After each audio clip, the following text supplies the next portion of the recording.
got so much motherfucking design on right now.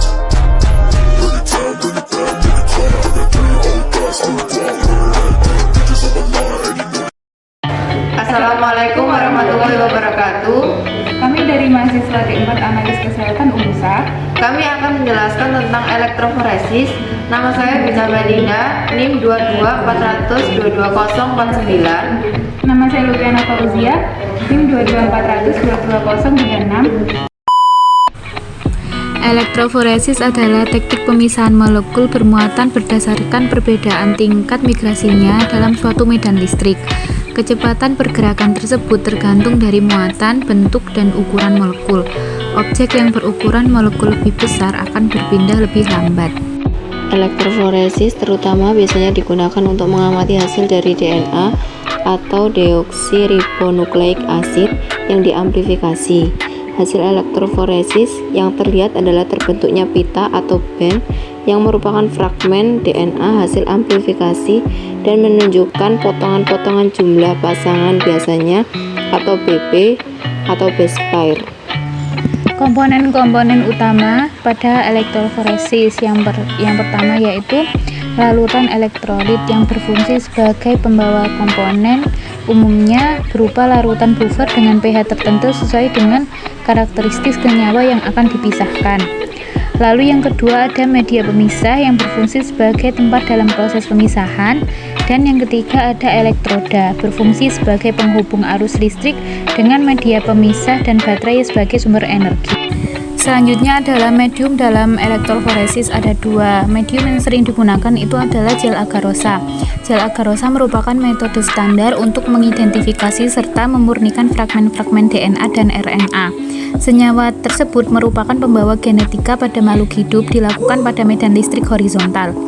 Kelebihan dari gel ini lebih mudah, sederhana, dan laju pemisahannya lebih cepat, membentuk fragmen-fragmen dan tidak bersifat toksis. Hanya saja kelemahannya, gel ini memiliki sensitivitas tinggi dan mudah rusak sehingga memerlukan ketelitian dan kehati-hatian pada proses pengerjaannya.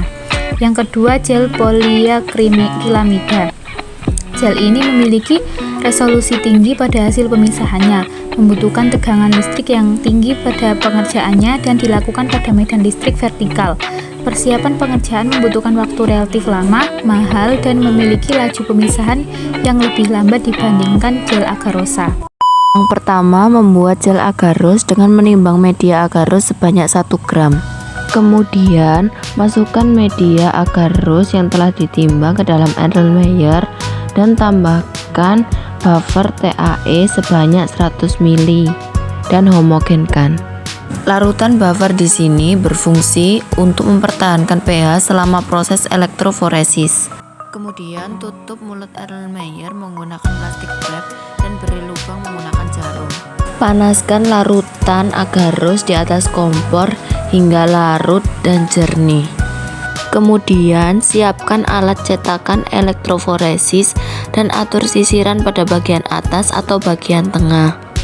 Lalu tuangkan agarose ke dalam cetakan dan biarkan sampai memadat. Lakukan hal yang sama pada sisi sebelahnya.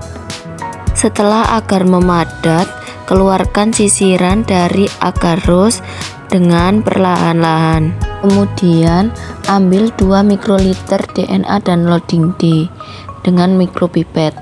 Loading D di sini berfungsi sebagai pemberat bagi DNA sehingga DNA tidak dapat keluar dari sumuran. Kemudian homogenkan DNA dan loading D. Pipet kembali larutan yang telah dihomogenkan dan masukkan ke dalam lubang yang tercetak di agar. Usahakan larutan masuk ke dalam sumuran agarose.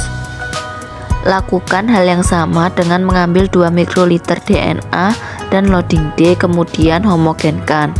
Pipet kembali larutan yang telah dihomogenkan dan masukkan ke dalam sumuran lubang yang di sisi sebelahnya. Masukkan agar ke dalam larutan elektroforesis. Tuang larutan TBE konsentrasi 1 kali ke dalam elektroforesis. Volume larutan TBE harus menutupi gel agarose. Setelah menyambungkan kabel di katoda dan anoda dengan sumber listrik, selanjutnya tutup alat elektroforesis dan lakukan proses running dalam voltase 50 selama 30 menit. Setelah proses running selesai, lakukan perendaman agar dengan larutan etidium bromida atau ETBR agar dapat menyisip di sela basa nukleotida, DNA dan pita DNA dapat terlihat dan berwarna. Kemudian masukkan gel agarose ke dalam UV transluminator. Kemudian baca hasil dari agarose pada UV transluminator dan amati hasilnya yang terdeteksi pada alat tersebut.